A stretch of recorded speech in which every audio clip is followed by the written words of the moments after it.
The Flood of Hope.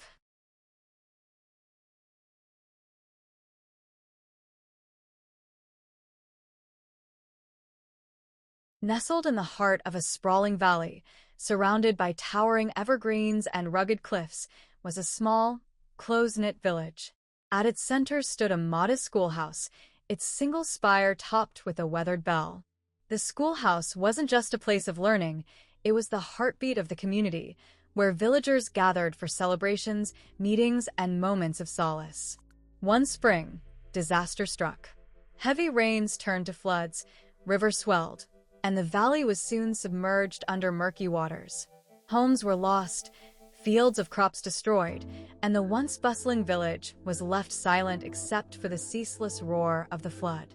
Inside the schoolhouse, the villagers gathered, their faces weary with despair. Mrs. Grayson, the town's beloved schoolteacher, stood before them, her voice steady despite the storm raging outside.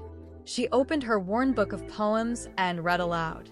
Hope is the thing with feathers, that perches in the soul, and sings the tune without the words, and never stops at all. Moved by the words, the villagers resolved to cling to hope and take care of one another. They worked together tirelessly. Fishermen used their boats to retrieve stranded families. The schoolhouse became a shelter, its desks pushed aside to make room for beds. The villagers pooled their food and resources, creating simple meals that were shared with laughter and gratitude. Despite their losses, hope began to blossom in unexpected ways. A young boy crafted wooden toys to entertain the children. A carpenter repaired boats to ensure no one was stranded. An artist painted vivid scenes of their valley, promising that beauty would return.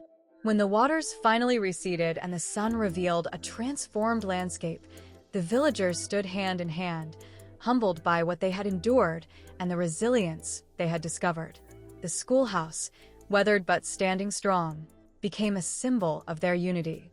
From that year forward, the villagers marked the anniversary of the flood not with sorrow, but with a celebration of hope, a reminder that even in the darkest of times, the human spirit can rise above.